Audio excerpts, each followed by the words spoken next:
Welcome to audio insight, जहां हम आपके लिए लाते हैं पावरफुल सेल्फ हेल्प बुक्स की हिंदी समरीज ताकि आप सीख सकें वो लाइफ चेंजिंग लेसन्स जो आपकी जिंदगी को बेहतर बना सकते हैं।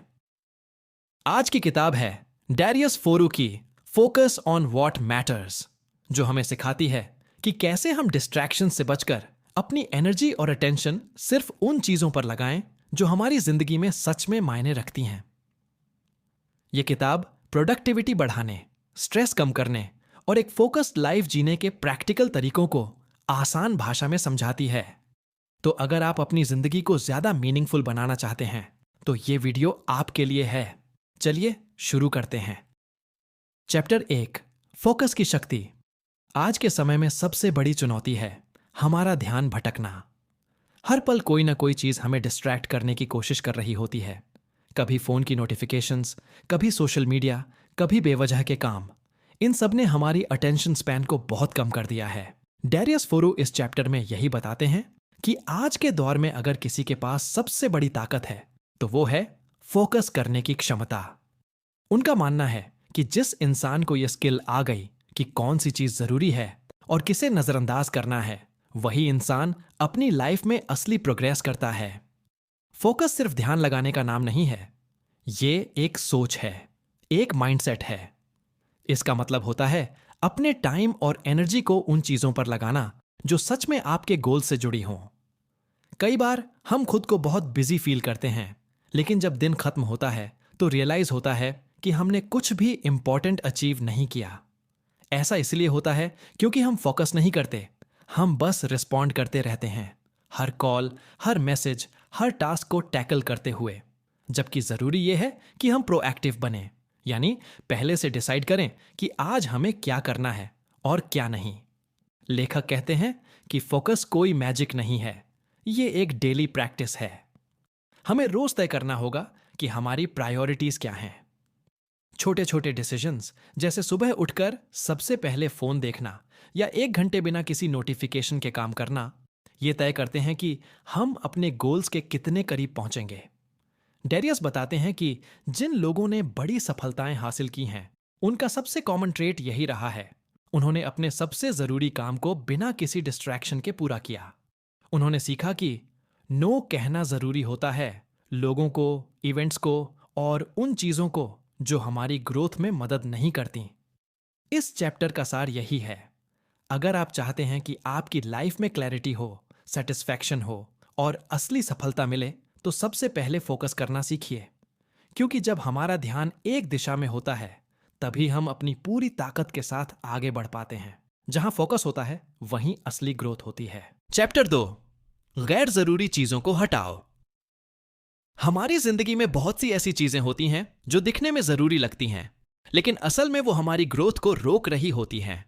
डैरियस फोरू इस अध्याय में कहते हैं कि अगर हम सच में लाइफ में प्रोग्रेस करना चाहते हैं तो सबसे पहले हमें यह समझना होगा कि क्या जरूरी है और क्या नहीं।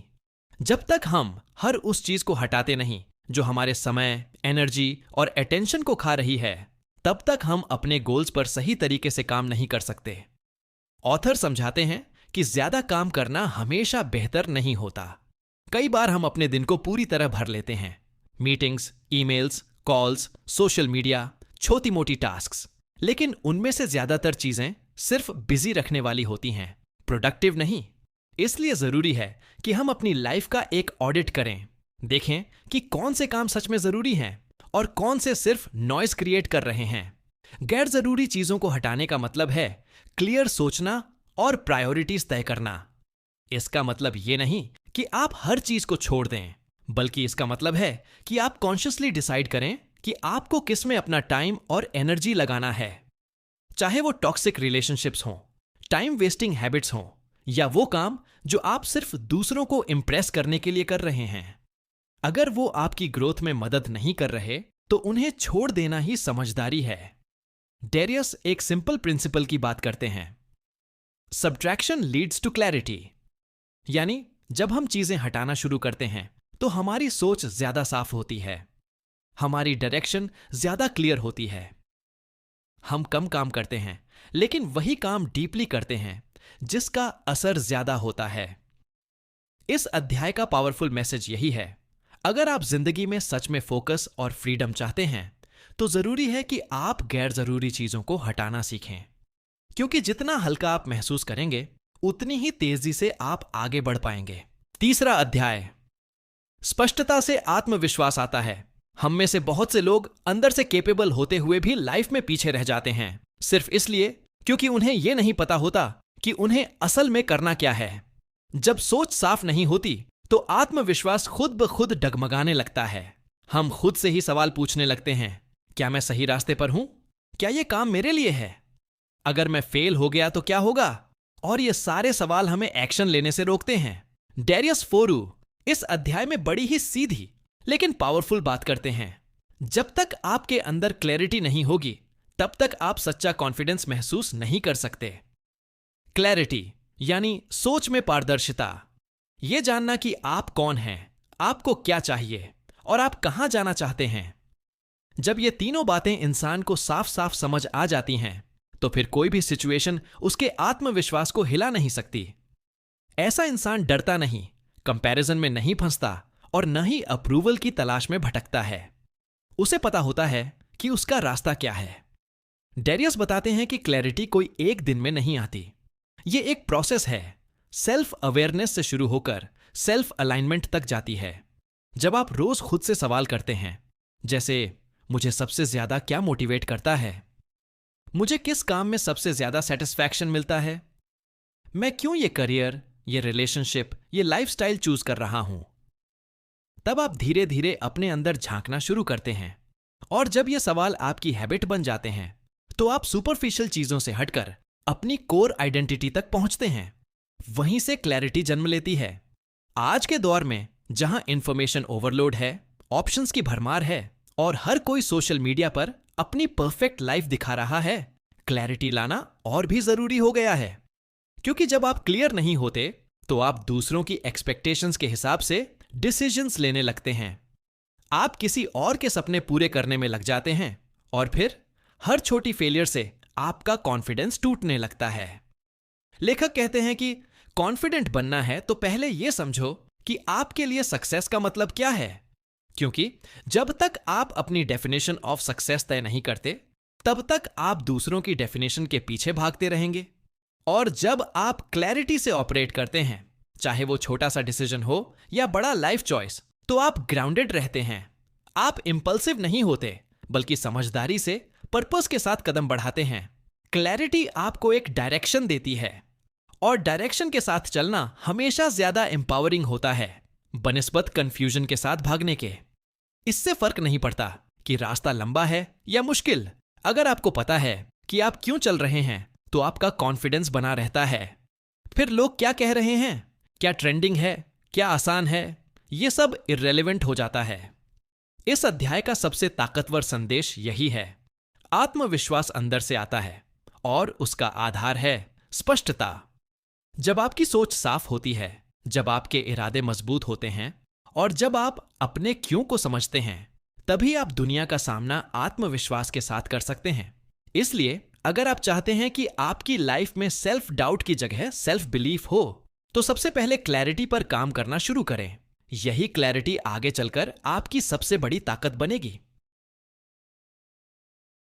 चौथा अध्याय, समय सबसे कीमती संपत्ति है। हम सबने बचपन से सुना है, समय अमूल्य है। लेकिन डेरियस फोरो इस अध्याय में इस बात को और भी गहराई से समझाते हैं। वो कहते हैं कि पैसा, सामान या रिश्ते, ये सब चीजें दोबारा हासिल की जा सकती हैं, लेकिन टोटो समय ना एक ऐसी चीज है जो एक बार चला गया तो कभी वापस नहीं आता। इसलिए ऑथर इसे हमारी सबसे कीमती एसेट कहते हैं।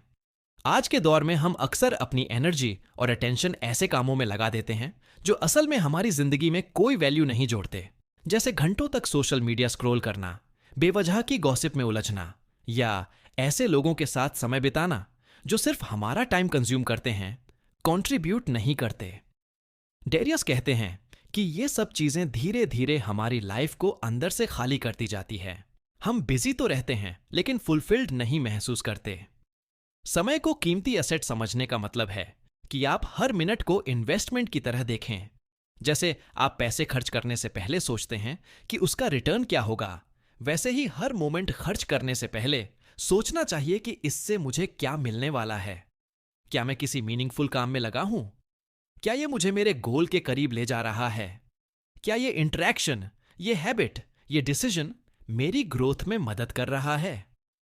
ऑथर एक प्रैक्टिकल तरीका बताते हैं। अपनी लाइफ का टाइम ऑडिट करो। हर दिन के 24 घंटों में से आप किस चीज में कितना समय दे रहे हो? उसमें से कितना समय इंटेंशनल है और कितना बस आदत या डिस्ट्रैक्शन की वजह से निकल रहा है?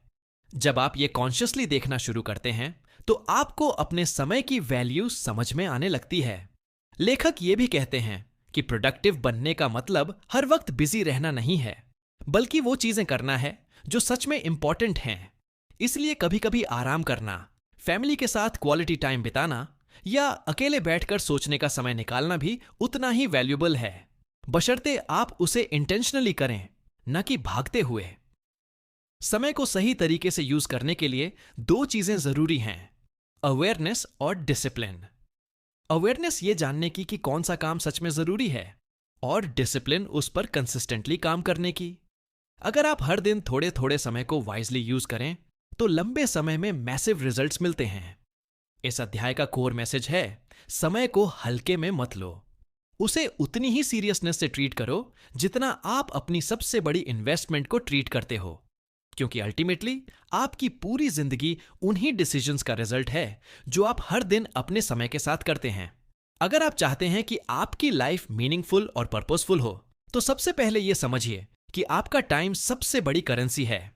और एक बार जब आप अपने समय की इज्जत करना सीख जाते हैं तो बाकी सारी चीजें, सक्सेस, कॉन्फिडेंस, क्लैरिटी, खुद ब खुद आपके पास आने लगती हैं। 5वां अध्याय, बिना ग्लानि के ना कहना सीखो। हम में से ज्यादातर लोग ना कहने से डरते हैं। हमें लगता है कि अगर हमने किसी को मना कर दिया तो वो नाराज हो जाएगा, हमें खुद गर्ज समझेगा या हमारे रिश्ते खराब हो जाएंगे। लेकिन अगर आप हर किसी को हां कहते रहोगे तो खुद के लिए ना कह रहे हो। और यही वो सबसे बड़ी गलती है जो ज्यादातर लोग करते हैं। हम अपनी लाइफ में अक्सर दूसरों की एक्सपेक्टेशंस को प्रायोरिटी दे देते हैं और अपनी नीड्स को इग्नोर करते हैं। किसी दोस्त ने अचानक हेल्प मांगी, किसी रिलेटिव ने बिना नोटिस के मिलने की जिद की, या किसी कोलीग ने अपने काम का बोझ आप पर डाल दिया और आप बस हां कह गए क्योंकि आपको गिल्ट हुआ ना कहने का। लेकिन ना कहना सेल्फिशनेस नहीं, सेल्फ रिस्पेक्ट है। जब आप अपनी प्रायोरिटीज को जानते हो, अपने गोल्स को लेकर क्लियर होते हो, तो हर ऑफर, हर रिक्वेस्ट, हर डिस्ट्रैक्शन को हां कहना पॉसिबल नहीं होता। और अगर आप गिल्ट के मारे सब कुछ एक्सेप्ट करते रहोगे तो ना आपका टाइम बचेगा, ना एनर्जी और ना ही मेंटल पीस। इसलिए जरूरी है कि आप रेस्पेक्टफुल लेकिन फर्म तरीके से ना कहना सीखें, बिना सफाई दिए, बिना शर्मिंदा हुए। हर हां के पीछे आपका वक्त और ऊर्जा खर्च होती है। तो अगली बार जब कोई आपसे कुछ मांगे तो खुद से पूछिए, क्या यह वाकई जरूरी है? क्या यह मेरी प्राथमिकताओं से संरेखित करता है? क्या मैं इस काम को दिल से करना चाहता हूं या सिर्फ गिल्ट या प्रेशर की वजह से कर रहा हूं? ना कहने का मतलब किसी की मदद न करना नहीं है, बल्कि यह तय करना है कि आप कहां, कब और कैसे अपने एफर्ट्स देना चाहते हैं। जब आप बाउंड्रीज सेट करते हैं तो लोग शुरू में चौंकते हैं, लेकिन धीरे धीरे आपकी लिमिट्स को समझते और रिस्पेक्ट करते हैं। और सबसे बड़ी बात, आप खुद को रिस्पेक्ट करना शुरू करते हैं। इमोशनली स्ट्रांग लोग वही होते हैं जो अपनी लाइफ के गेटकीपर खुद बनते हैं। वो तय करते हैं कि कौन सी चीजें अंदर आएंगी और कौन सी नहीं, क्योंकि अगर आप अपनी एनर्जी को हर दिशा में बांटते रहेंगे तो आप कहीं भी पूरी तरह फोकस नहीं कर पाएंगे। न कहना एक स्किल है और इसे गिल्ट के बिना सीखना आपकी ग्रोथ के लिए जरूरी है। जब आप अपनी बाउंड्रीज को कॉन्फिडेंटली प्रोटेक्ट करते हैं, तभी आप अपने गोल्स, हेल्थ और पीस को सच में प्रायोरिटाइज कर पाते हैं। और याद रखिए, जो लोग आपसे सच्चा प्यार करते हैं वो आपकी ना को भी उतने ही सम्मान से स्वीकार करेंगे जितना आपकी हां को करते हैं। चैप्टर 6, ध्यान भटकना सबसे बड़ा दुश्मन है। आज की दुनिया में हमारा सबसे बड़ा दुश्मन कोई इंसान नहीं बल्कि डिस्ट्रैक्शन है। हर तरफ नोटिफिकेशंस, मैसेजेस, एड्स, वीडियोस और एंडलेस कंटेंट का इतना ज्यादा शोर है कि हमारा माइंड एक जगह टिक ही नहीं पाता। हम कुछ करने बैठते हैं लेकिन कुछ ही मिनटों में ध्यान भटक जाता है, कभी फोन की स्क्रीन की तरफ, कभी किसी और काम की तरफ। डेरियस फोरू कहते हैं कि अगर आपने डिस्ट्रैक्शन पर काबू नहीं पाया तो आप कभी भी अपने ट्रू पोटेंशियल तक नहीं पहुंच सकते। डिस्ट्रैक्शन सिर्फ आपका समय नहीं खाता, ये आपकी एनर्जी, क्रिएटिविटी और फोकस को भी खत्म करता है। जब आप बार बार एक टास्क से दूसरे टास्क पर जंप करते हैं तो आपका दिमाग डीप वर्क नहीं कर पाता। इससे न केवल प्रोडक्टिविटी घटती है बल्कि एक तरह की फ्रस्ट्रेशन भी महसूस होती है, क्योंकि आप बहुत काम कर रहे होते हैं लेकिन रियल प्रोग्रेस नहीं दिखती। लेखक बताते हैं कि ज्यादातर डिस्ट्रैक्शंस बाहर से नहीं बल्कि हमारे अंदर से आते हैं। वो बोर्डम, एंग्जाइटी, कंपैरिजन या क्लैरिटी की कमी, ये सारी चीजें हमें डिस्ट्रैक्शन की तरफ धकेलती हैं। हम अनकंफर्टेबल इमोशन से बचने के लिए डिस्ट्रैक्शन को ढाल बना लेते हैं, लेकिन यही आदत धीरे धीरे डिसिप्लिन को मार देती है और हमें एवरेज बनाए रखती है। डिस्ट्रैक्शन से लड़ने का सबसे अच्छा तरीका है इंटेंशन से जीना। हर दिन, हर एक्टिविटी के पीछे एक क्लियर पर्पस होना चाहिए। अगर आप कुछ पढ़ रहे हैं तो सिर्फ पढ़िए। अगर आप किसी से बात कर रहे हैं तो पूरी अटेंशन दीजिए। मल्टीटास्किंग एक इल्यूजन है जो दिखता है कि आप बहुत कुछ कर रहे हैं, लेकिन असल में कुछ भी पूरी तरह नहीं कर रहे। लेखक यह भी बताते हैं कि डीप फोकस डेवलप करने के लिए आपको एनवायरनमेंट को भी डिजाइन करना होगा। फोन से दूरी बनाना, सोशल मीडिया के लिए फिक्स्ड टाइम सेट करना, नोटिफिकेशंस ऑफ करना और माइंड को बोर्डम सहने की प्रैक्टिस देना। जब आप डिस्ट्रैक्शन को रोकते हैं तो आपका दिमाग क्लैरिटी और क्रिएटिविटी के जोन में काम करने लगता है। ध्यान रखिए, हर बार जब आप डिस्ट्रैक्शन में खो जाते हैं आप अपने गोल से एक कदम और दूर चले जाते हैं, और हर बार जब आप अपने माइंड को फोकस रखने की प्रैक्टिस कराते हैं आप खुद को सक्सेस के एक कदम करीब लाते हैं। इस अध्याय का संदेश है, डिस्ट्रैक्शन को हल्के में मत लो। ये आपकी एम्बिशन और सफलता के बीच की सबसे बड़ी रुकावट है। जो लोग आज की दुनिया में ध्यान टिकाकर काम करना सीख जाते हैं वही असली गेम चेंजर बनते हैं। इसलिए खुद से वादा कीजिए, हर दिन थोड़ा कम डिस्ट्रैक्शन और थोड़ा ज्यादा फोकस। यही धीरे धीरे आपकी लाइफ को ट्रांसफॉर्म करेगा। चैप्टर 7, रोज की आदतें बनाओ। सिर्फ बड़े गोल सेट कर लेना ही काफी नहीं होता। असली बदलाव तब आता है जब आप उन्हें अचीव करने के लिए रोज कुछ करते हैं। डेरियस फोरू इस अध्याय में एक बेहद प्रैक्टिकल और पावरफुल बात करते हैं। Don't focus on goals, focus on systems. यानी अपने सपनों तक पहुंचने के लिए आपको ऐसे डेली सिस्टम्स बनाने होंगे जो आपको कंसिस्टेंसी के साथ एक्शन लेने में मदद करें। हम अक्सर मोटिवेशन के भरोसे काम शुरू करते हैं, लेकिन मोटिवेशन कभी भी परमानेंट नहीं होता। कभी मन करता है तो कभी नहीं। लेकिन अगर आपने एक स्ट्रॉन्ग सिस्टम बना लिया, जैसे सुबह उठते ही पढ़ाई करना, हर दिन 1 घंटा राइटिंग प्रैक्टिस करना या रात को सोने से पहले रिफ्लेक्शन जर्नल लिखना, तो फिर आपको मोटिवेशन पर डिपेंड नहीं रहना पड़ता। सिस्टम एक ऑटो पायलट मोड होता है जो डिसिप्लिन और हैबिट के जरिए काम करवाता है। ऑथर बताते हैं कि हर काम को डेली रूटीन का हिस्सा बनाना चाहिए, चाहे वो फिटनेस हो, स्किल बिल्डिंग हो या मेंटल क्लैरिटी। जब तक वो एक रेगुलर प्रैक्टिस नहीं बनेगा तब तक उसका इम्पैक्ट नहीं दिखेगा। और सिस्टम बनाते समय सिंप्लिसिटी बहुत जरूरी है। अगर आप बहुत कॉम्प्लेक्स या अनरियलिस्टिक रूटीन बनाते हैं तो उसे मेंटेन करना मुश्किल हो जाएगा। इसीलिए छोटे लेकिन कंसिस्टेंट स्टेप्स लें, जैसे 20 मिनट की रीडिंग, 10 मिनट की प्लानिंग या 15 मिनट का फोकस्ड वर्क ब्लॉक। एक अच्छा सिस्टम आपको डिस्ट्रैक्शन से भी बचाता है, क्योंकि आपका माइंड जानता है कि किस वक्त क्या करना है। इससे डिसीजन फटीग कम होती है और आप ज्यादा कॉन्फिडेंट फील करते हैं। साथ ही जब आप रोज इंप्रूवमेंट देखते हैं, भले ही वो छोटी हो, तो सेल्फ बिलीफ भी बढ़ता है। इस अध्याय का सार यह है कि आपकी सक्सेस आपके डेली सिस्टम्स पर डिपेंड करती है, न कि ओकेजनल इंस्पिरेशन पर।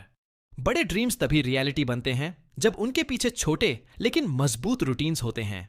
इसलिए अगर आप लाइफ में कुछ बड़ा अचीव करना चाहते हैं तो पहले अपनी रोज की आदतों को चेक कीजिए। वही आपकी असली स्ट्रैटेजी है, वही आपका सबसे बड़ा सपोर्ट सिस्टम है। अब से हर दिन को इस नजरिए से देखिए, आज मैंने अपने सिस्टम को कितना मजबूत किया।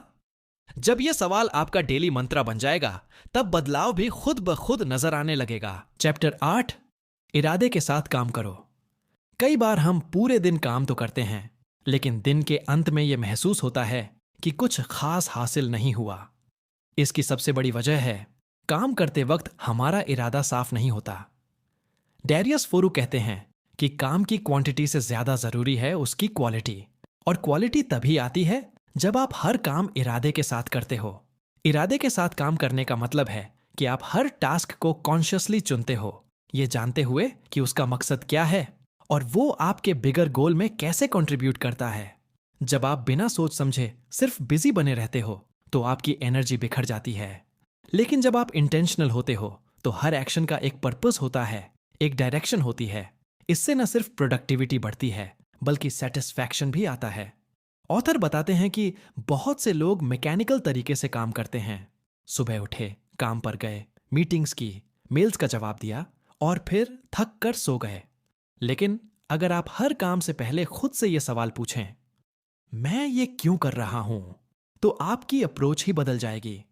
आप उस काम में ज्यादा फोकस्ड, ज्यादा कमिटेड और ज्यादा माइंडफुल हो जाओगे।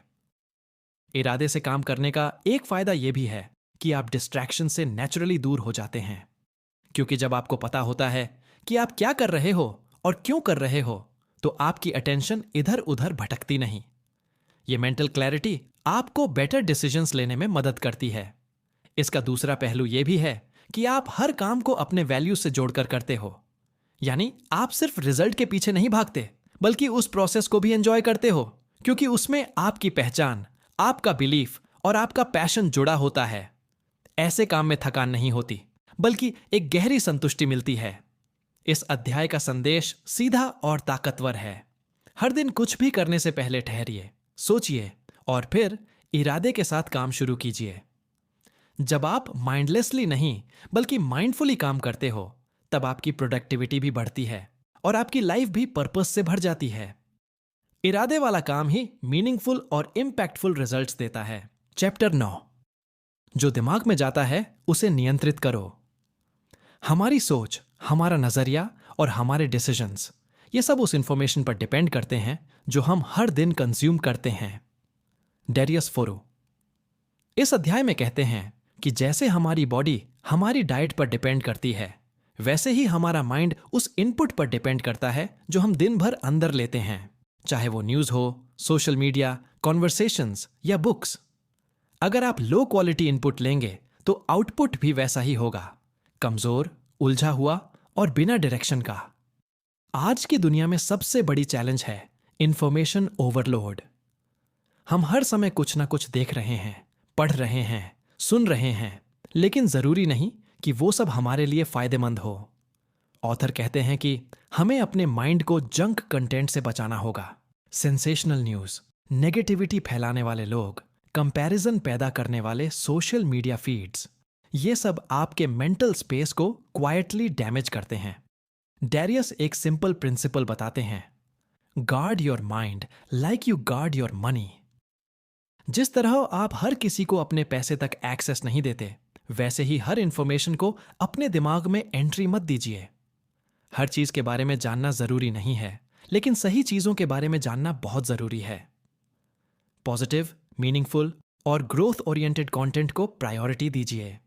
हाई क्वालिटी बुक्स पढ़िए, इंस्पायरिंग लोगों को सुनिए और ऐसे डिस्कशंस का हिस्सा बनिए जो आपकी सोच को बड़ा बनाए।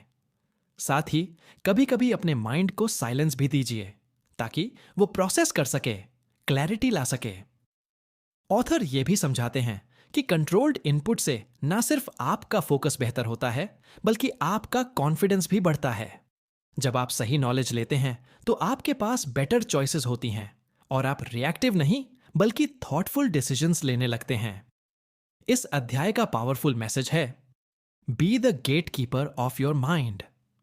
सोच समझ कर तय कीजिए कि आप क्या सुन रहे हैं, क्या देख रहे हैं और किन लोगों के बीच समय बिता रहे हैं, क्योंकि यही सब मिलकर आपकी थिंकिंग बनाते हैं और आपकी थिंकिंग ही आपकी जिंदगी की दिशा तय करती है। जितना अच्छा इनपुट उतना ही बेहतर output. Simple but life changing principle. Chapter 10, मानसिक जगह बनाओ। आज की भागदौड़ भरी जिंदगी में हमारा दिमाग लगातार कुछ न कुछ सोचता रहता है।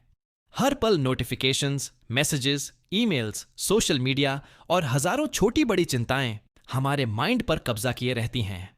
डैरियस फोरू कहते हैं कि अगर हमें सही मायनों में फोकस्ड, क्रिएटिव और शांत रहना है तो सबसे पहले हमें अपने माइंड में जगह बनानी होगी।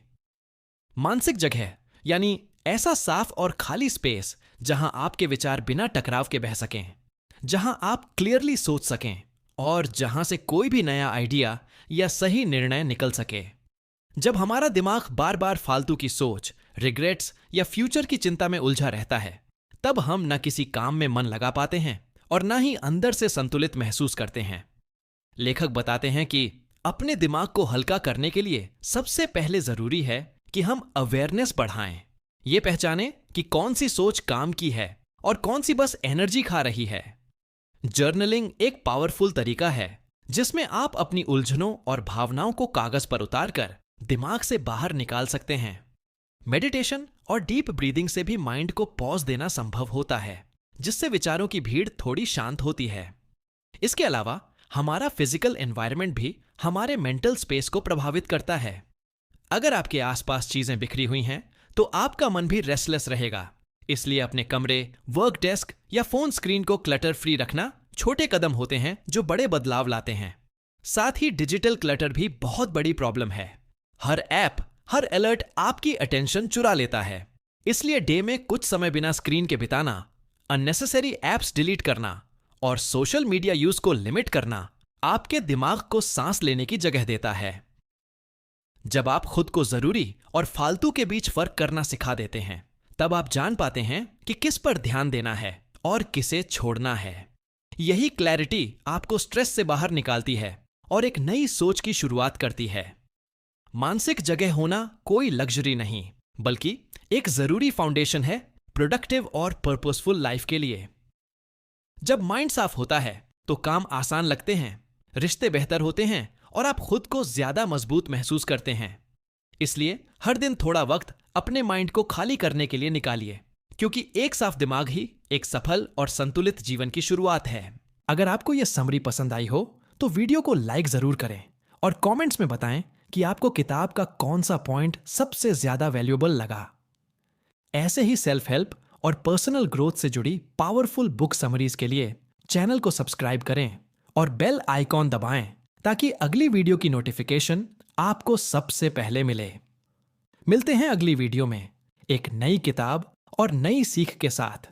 तब तक के लिए खुद का ध्यान रखें और फोकस करें सिर्फ उन चीजों पर जो वाकई में मैटर करती हैं।